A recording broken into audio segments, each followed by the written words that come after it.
Hey everyone, how are y'all doing? Welcome or welcome back to my channel. I am so excited for today's video. I did the same video a couple of years ago where I react to 1-star reviews of my favorite books, and I had so much fun with that video that I thought it was about time I did a part 2 where I reacted to some more of my favorite books. So I've got quite a few of my favorite books that I've picked out that I feel would have some good 1-star reviews, you know, some controversial books that people have a lot of opinions about. And I'm excited but also nervous to get into this because I'm very sensitive and I don't like people talking badly about my favorite books, even though I know everyone has their own opinion, but it just really hurts because these are my favorite books. So I'm nervous. Disclaimer, obviously everybody does have their own opinions, everybody is entitled to their own opinions, and I do understand that. So any reactions that I have in this video, just take them with a grain of salt. These are my opinions and I just think that this is going to be a fun time.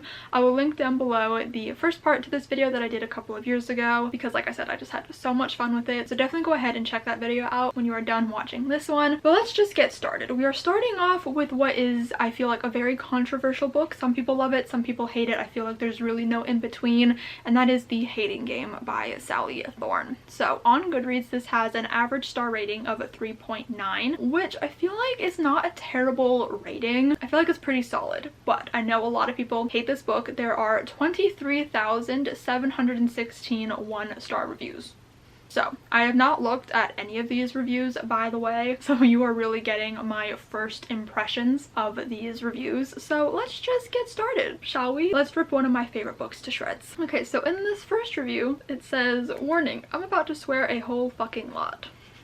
We're in for a good time with this one. I am so pissed at this book and at all the people who got this book an average 4.24 rating on Goodreads. This review is from 2020, so the rating has lowered. How? Is this author bribing people? Has she held your loved ones hostage? Everyone has their own opinions. Everyone has their own opinions. The novel follows the relationship of Lucy and Josh, rivals in life and the workplace. I put workplace in brackets, quotations, because the two leads rarely do anything but stare at each other and play immature games in the same vein as 2-year-old boys pulling the hair of a girl he has a crush on. Okay. Fair enough. Yet they somehow are up for a major promotion. Can I work here? Seems like there's a lot of drinking on the job. Drinking on the job? Don't think so, but okay. During a team building paintball day, Lucy feels ill and Josh shows his sensitivity by taking care of her. I put sensitivity in brackets, quotations, because I'm tired of women giving men a fucking award for showing basic human decency. Fair enough. However, I disagree. That is one of my favorite scenes in this entire book because I just love that trope of when one character takes care of another one. It doesn't matter if it's the girl taking care of the guy, guy taking care of the girl, girl taking care of a girl, like I don't care. I just love when there's a scene where a character is hurt or is sick and the other character takes care of them, especially in a situation where the characters don't necessarily like each other and it's kind of this first moment of like sensitivity between the two of them and this first kind of moment of shared vulnerability. I feel like when you are sick or you are injured, there is an air of vulnerability around you, and quite literally all of Lucy's defenses are down in this scene because of how ill she is. She's not thinking clearly, and I do feel like it's a beautiful moment in this book. But like, I get where you're coming from with this. I just personally don't agree. And why is everyone so fucking stunning all the time? He is basically inhumanly gorgeous and she looks like a Disney princess. Then Disney princess gets all. No one will ever love me. All my friends are books. It's like, fuck off, you'll be fine. Also, if you didn't know this yet from reading this horrendous book, apparently Lucy is so tiny. I don't know if the author has a concussion, but I as a reader don't, so please stop mentioning her fucking height to me every 2 paragraphs. I'm not a moron. The underusage of commas in this review is really getting on my nerves. But anyways, I get that. That is like a very common thing in romance books for the girl to be so teeny tiny and like petite and for the guy to be like super tall and like towering over her and everything. And I do agree. We should get away from that, but it's not something that's enough for me to like hate on a book unless it gets a little bit like The Love Hypothesis where he's just like so huge. But it's not usually something that like pisses me off. This next paragraph is interesting. Also, so much sex and making out in this book.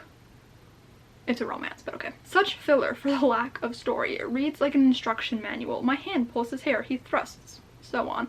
It's like, yeah, I know how sex works. Skip ahead. I feel like maybe, I mean, obviously, I don't know this reviewer. I don't know what other books they read or enjoy, but to me it feels like they don't like romance books. I don't know, because to me, In romance books, there's going to be kissing. And if it's an adult book, there's going to be some element of sex, whether it's a fade to black or more in detail. I can't remember specifically how much detail is in this book, but I know that it's like not smutty. Like it's not like The Love Hypothesis or like Talia Hibbert, like, or anything like that. Like it doesn't go that deep into the detail. And I also don't feel like scenes like that are filler. I think all things like this progresses their relationship and their connection. That just feels like a very odd take to have for a romance novel. The good news is this book pulls itself together in the end and makes your girl heart swoon. I'm fucking kidding. The ending wraps this shit up so quickly you almost think you missed a chapter. I disagree, but okay. In the end, love is declared, jobs are saved, and you find out that the handsome guy is actually a stalker hoarding your garbage and painting his room the color of your eyes. I thought then the novel was going to take a cool twist and become like You by Caroline Kepnes, and Josh was going to murder Lucy, but no, she lived and he lived, and the world is now a darker place for that. I don't know why you would think that this book would take a twist reminiscent of You by Caroline Kepnes when that book is like a thriller type book and this is very much so a fluffy romance novel. I don't know why you would have expected that, but I do admit the whole painting his room the color of her eyes is very creepy and stalkerish, but I'm just here for a good time, you know? I'm not taking this too seriously. I'm just here to, you know, be entertained. And I'm sorry that you did not love this book. You do make some fair points, but I'm just gonna respectfully disagree and move on. These two would definitely get divorced. You know what? What happens to couples after the events of a book? None of my business. Okay, none of my business.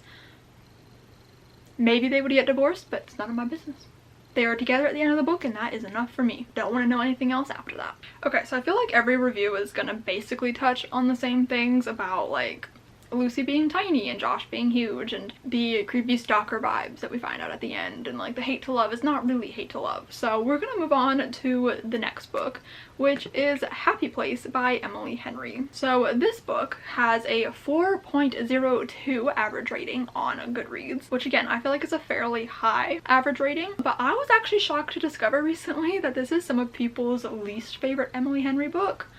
And I was shocked because it instantly after I read it jumped up to like my #2 spot, almost tied with Beach Read. So I'm gonna be very intrigued to see what people's reviews are of this book. Buckle up bitches, because I have some things to say.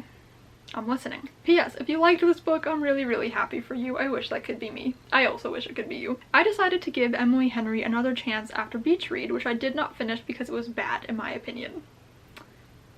Not two of my favorite books. Okay, so I said, why not? Maybe this one turns out to be pretty good. And now that I finished it, I've realized after a long night of overthinking and self-loathing, yeah, I know it wasn't my best night, but maybe romance as a main plot isn't my genre. Okay, so I'm gonna view this review in the lens of a person who maybe romance is not their genre. Okay, that will explain a lot. First of all, I've never ever been in love in my almost 25 years of miserable existence, nor someone has been in love with me, so I don't actually know how it really feels. That's a deep and traumatic conversation for another day. But to me, it's kind of unreal that people can last years and not get bored.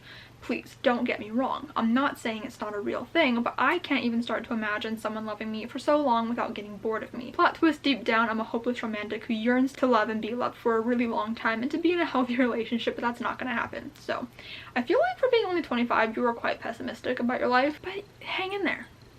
You'll get your love story. I believe that. But yeah, this whole paragraph I don't agree with. I mean, I understand if like you personally don't view that as like a thing that happens because you can't imagine it happening to you, but I just think that's a weird take to have. Basically, Happy Place is about a second chance romance between Harriet and Wynne. I swear I've never heard the name of Windham until the day I started this book. Fair enough, I like to pretend that is not his name, and I actually blocked it out of my memory, so thank you for reminding me. Who broke up 5 months ago and reunite for a trip with their best friends. They have to act like they're still together and pretend happiness and such just to not cause chaos. The jump from past to present was not for me. While I enjoy those kind of flashbacks, things were interesting in the present than in the past. I don't agree. I really liked the flashbacks. I liked them equally. I liked being able to see the relationship from the past and also see how things had changed in the present and see that they still had love for each other and were just kind of struggling to figure out how to be together, kind of. I don't know, I really liked it. I felt like a fucking third wheel, or perhaps like I was in the middle of a friend group which I wasn't part of and it made me feel uncomfortable.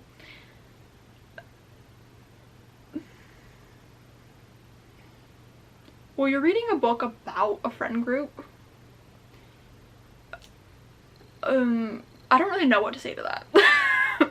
And if Emily Henry's point was to make me feel like I belonged with them, well, it didn't work out. I don't know why you're trying to insert yourself into the story. I feel like that is not the point of novels, to imagine that you're there with the characters. Like, that feels a little weird to me, but sure. They didn't even feel like best friends because there was a lot of tension and they were keeping secrets from each other. Yes, I know this last thing happens a lot in real life. They felt like best friends to me. I don't know what to tell you. Wynne was flat and boring. Gods, he had no personality and it was pretty clear. Even a shoe or a rock has more personality than Wynne Connor.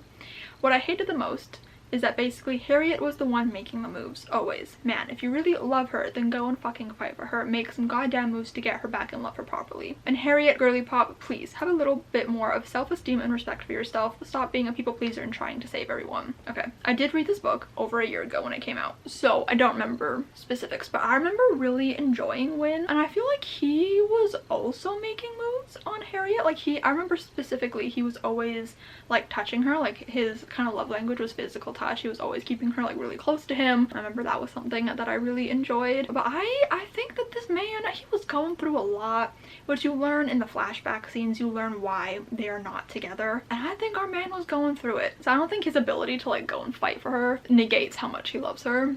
I just think he had a lot of mental blocks. I hate miscommunication. I believe it's one of the worst tropes ever, and it's used throughout the book. Harriet complains and whines a lot, has a lot of inner monologues, but she never says shit. Ma'am, please don't expect that everyone knows what the hell you want if you never say anything. I'm not defending Wynne either because he did the same thing, and they were constantly lying about how they were happy and okay. Both Harriet and Wynne made a lot of assumptions instead of actually talking to each other, which could have spared us from a 400-page book. Things could have solved up faster if they had both spoken first. Like, you are going to tell me that after a long-ass relationship of 8 years, neither of you can communicate things. They could have broken up sooner if they had just talked things through. I honestly don't hate miscommunication as much as other people, because I do think it's a very common thing in real life for people to misunderstand things, or, you know, if you don't like confrontation, to, you know, have issues in that way. I don't hate it as much as everybody else does. I do not think it's one of the worst tropes. I'm gonna move on. Okay, this one looks like it promises to be interesting. When I die, I want Emily Henry to lower me into my grave so she can let me down one last time. What a statement. What a statement. I considered giving this a 3 out of 5 stars at one point, but the more I think about it, the more it makes me rage. Let's talk about names for a sec, because where does she find these names? His name is literally Windham. Wind fucking ham. It sounds so yeehaw, but it ended up being an English name. This should have been a sign for me to stop reading it. I don't know, I find it so funny how some readers will like take the smallest details of a book, whether that be character names or the way a book is formatted, which the author has no control over, and just be like, I should have stopped reading when I saw that one thing, or I will never read a book that has this in it. And I just think it's so funny to me. Like, I understand like you didn't like the book in general, but you're telling me that you should have taken his name as a sign to stop reading it. Like, I'm pretty sure they almost never call him Windham or Wyndham, however you want to say it. It's always Wynne, which I feel like is still a weird name. Okay, but like, you guys also read, I mean, I don't know this person specifically, but like, there are some crazy ass names in fantasy books, and you guys just let those go. And I get it, this is like a realistic book, so like I get it, but things like this, they just don't bother me, and I don't understand why people let them bother them, you know? Wynne is such a piece of shit. You can't convince me this man loved her for a single second. They were together for almost 10 years and he broke up with her over the phone. I'm convinced the one and only reason he stayed with her for that long was because she stroked his tiny dick and even tinier ego. Okay. Again, read this book over a year ago, don't remember things, but I do remember believing in their love and believing that he loved her. Do I think it was a dick move to break up with her over the phone? Absolutely. Like, you should never do that. But also, I don't take things that seriously in books. Like, I'm not gonna lie, like, a lot of things that guys do in books, I would never be okay with in real life. Like, don't say that to me, don't act that way. But in a book, I'm just here for the ride, you know? Maybe I just don't take things that seriously. I don't know. I really tried to like him for the first 150 pages or so, but picking a side table made out of shoeboxes from the side of the road is my last straw. I don't remember this. You're not only dumb, he failed Gen Ed math, whatever that means. I also don't know what that means. But you also collect other people's trash. No fucking thank you. I don't think there's anything wrong with taking furniture from the side of the road. I watch an interior design YouTube channel where they often take furniture from the side of the road and they like upscale it, and I think that's like a cool thing. Plus, like, it's like one person's trash is another person's like treasure, you know? So that seems like a weird fucking take to have. That's like to die on this hill, you know? I feel like I remember nothing from this book. This is crazy. Okay, I feel like I'm gonna move on to a different book. This one is kind of hurting my brain, and I just realized I don't remember enough specifics about this book to, I feel like, adequately agree or disagree with anything anybody is saying. So we're gonna move on to The Archived by V.E. Schwab. So this was one of her early books. It is a YA paranormal fantasy book. I adore it. It was the first V.E. Schwab book I ever read. It's one of my favorites still to this day, but I feel like a lot of people discover her later books and then go back to this one, and the writing is just so different because this was so early and it's different from her other books, and they just don't like it because it doesn't stack up in that way. So I feel like this one has potential to have some interesting 1-star reviews. So it has a 3.96 average rating on Goodreads, which again, it's very nearly a 4-star average rating, so I feel like that's good. And it actually only has 823 1-star reviews, so I feel like that's not even that bad. This was pretty average and unfortunately hasn't aged well. This felt so 2013 YA paranormal urban fantasy, but not in a good nostalgic way, much more a now I remember why I want to leave 2013 YA releases in 2013. This book came out in 2013. I was just double checking. So it makes sense that it feels of that time, but I actually feel like this is one of the better books to come out of that time. I've read far worse from this time, things that really don't age well. I feel like this aged pretty well, but I'm curious to see what else this person has to say. I'm very on the fence on V.E. Schwab's work in general, and this didn't help her case. I would love to know what other V.E. Schwab books this person has read, because I have a feeling it's a lot of her later works, and so I don't think reading an earlier work is really gonna help her case if you already don't like her later, more like polished works, I guess. I'm absolutely head over heels in love with the concepts for most of her books, but find the actual execution painfully average. The Archived is no exception. This hurts. Okay. Between a weak plot, stilted world building, and a bland main character, I didn't find anything about this novel to be especially enticing beyond the synopsis. This hurts. Okay. Wesley was probably the best part of the whole book, but even he's just another Schwab soft boy and not nearly as interesting as some of her other iterations. I love a good soft boy, and Wesley, I agree, is probably one of the best parts of this book. I adore him. He's like a soft boy with like kind of like bad boy exterior. He's like very emo, and like I adore him so much. Yeah, I don't think it has a weak plot, a stilted world building, or a bland main character, so I disagree. What I really felt this novel lacked was a sense of realism imparted on the reader. You know, when the world in which the story is occurring feels so real that you have a hard time believing it's not. Okay. I had trouble with immersing myself in not only the world of the Archive and the Narrows, but the hotel and real world itself. Not you coming for the Coronado. I love the Coronado. Okay. The world of the Archive didn't have a reality to it, which ended up in a surreal experience that made me feel strangely disoriented the entire time. Sometimes that works in fantasy if the concepts and ideas are really out there, but for a novel that has one foot in the real world the whole time, it just felt jarring and uncomfortable. I don't agree. I don't know what else to say about that, but I really disagree. And was I the only one confused by what plot this novel wanted to follow? Yes.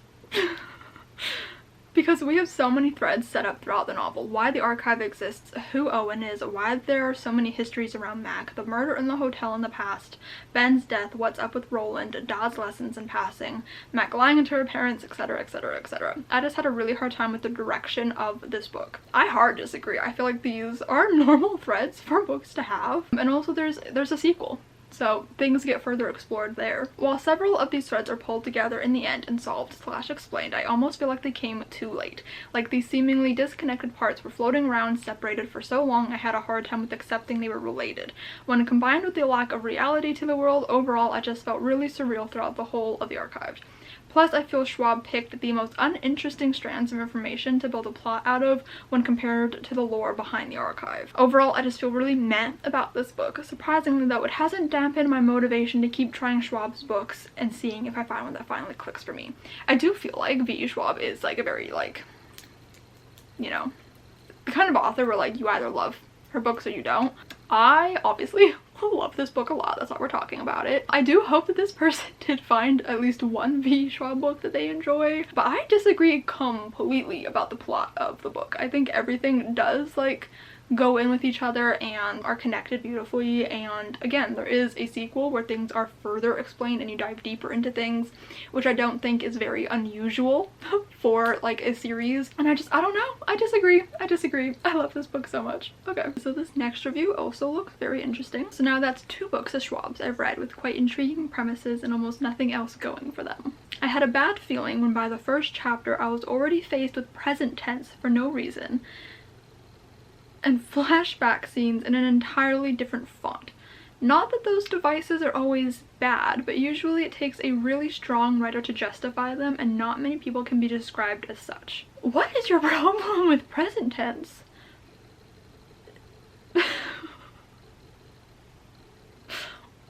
Though the fact that both this book and A Darker Shade of Magic, so I'm guessing they've also only read A Darker Shade of Magic by V. Schwab, are the first installments of a series, makes me wonder if maybe she just spreads out the stories, so sequels might actually be kind of good, and or she would have a decent product with a standalone. Maybe I'll figure that out one day. I mean, it's not unusual for a series to have the story spread out. I don't know. Moving on. So this, okay, wow. There was so much good vibe for this book, but sadly it failed and landed right on its face. At the beginning of the book, the writing was in bold. It was read to be from a diary. What is people's problems with the formatting of this book? Weird. From it, you can understand that Mackenzie, the main character, was growing into her father's occupation, a keeper that which stops histories from arising and getting out. It's not her dad. It's not her dad. It's her grandpa. I can see the confusion because she calls her grandpa Da, or Da. So I can see maybe the confusion, but it ain't her daddy.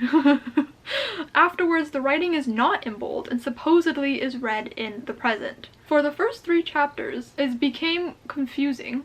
Grammar. Because first it says her father is dead, and yet in the present her father is talking to her and her mother can rest her head on his shoulder. I feel like some reading comprehension is missing from here, because nowhere does she refer to her father as Da in these present scenes. So you think that some critical thinking, not even critical thinking, just some thinking would happen where she would realize, oh, maybe she wasn't talking about her father because she doesn't refer to him as this way when we actually see him, so maybe it was somebody else. And I also feel like it wouldn't be that far into the book where she says that it's her grandpa. So yeah, her father's not dead, it's her grandpa who is dead. So I feel like it was just some reading comprehension issues here. This is not a problem with the book itself. Is he dead or not dead? I could not make sense of this book and had to put it down. I did not finish this book and I do not intend to pick it back up again. This book fell short for me.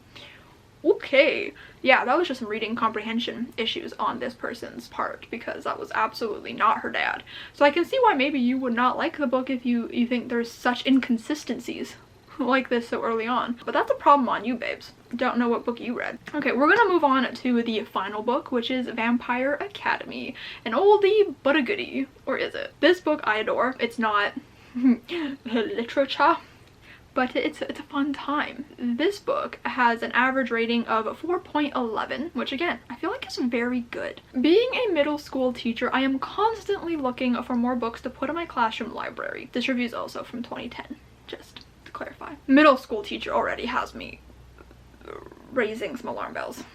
It is important to include a variety of genres in this library, and I love to read just about anything, with all the emphasis on vampires recently. Twilight, I'm assuming. Because its primary audience is YA, I thought that it may be a good fit for my library. Not very aggressive. I mean, to be fair, I read this book when I was middle grade age. I read it in grade 6. Did not get it from my school library though. I feel like that would have been inappropriate. I got it from my mom because my mom loved this series and she wanted me to read it. But to have it in a middle grade library and to read it with the intention of putting it in your middle school library, interesting, and I feel like that's where a lot of problems are going to stem from. I disliked this book for these reasons. 1. It is poorly written. 2. Every paragraph contains at least one swear word, often the F word. Again, it's YA. There tends to be a lot of swearing in YA. I don't think it's a bad book. I think you're just reading it with the lens of wanting to put it in your middle school library, which is just not where it should be. And so you're judging the book based on the needs that you need it for, which, like, whatever. But anyways, I don't think it's a bad book because it swears. Anyways, 3. Before I was halfway through the book, the 17-year-old main character had her shirt off making out with the boy, and her best friend had gone all the way. Ooh, scandalous. That feels very realistic to me. Like, I have no issues with this. I don't understand. 4. The best friend is a cutter and cuts herself whenever things go wrong, which is often. Yes, there is self-harm in this book. Is it dealt with in the best way? I don't know. I would give a trigger warning if you're looking into reading this book, because it is quite prevalent in the first few books at least. 5. The only character that is actually developed is the main one. False. 6. The main character is disturbingly defiant and troubled. She relates to no one but her friend, the cutter. 7. I read to the end thinking that the story must develop into something good because of the reviews. It never does. This is a really lame story about a really disturbed, sexually deviated young girl. This book is definitely not worth reading and definitely does not belong in my classroom or in any school library. That I agree with. Like, that it shouldn't be in your middle school library. That I agree with. The really disturbed, sexually deviated part is crazy. Like, I don't even know what they're trying to, like, say from that, because Rose never has sex in this book. It takes her a couple of books to actually have sex, so all she's doing is making out. And yeah, Lissa has sex, but, like, teenagers have sex. Like, it's just weird. Like, I think you just went into this thinking it was something else that it is not. Not meant to be in your middle school library. No. Anyways, I think that's all I'm going to react to today, because my camera has, like, died on me 2 times already and I don't want it to die again. So this was an interesting experience, but I hope you guys enjoyed this video. If you did, make sure to give it a huge thumbs up. Comment down below and let me know if you look up negative reviews for your favorite books and how it makes you feel. I'd really love to know, because I typically avoid it unless I'm filming a video like this. So subscribe if you have not yet already, and I will see you guys next time. Bye!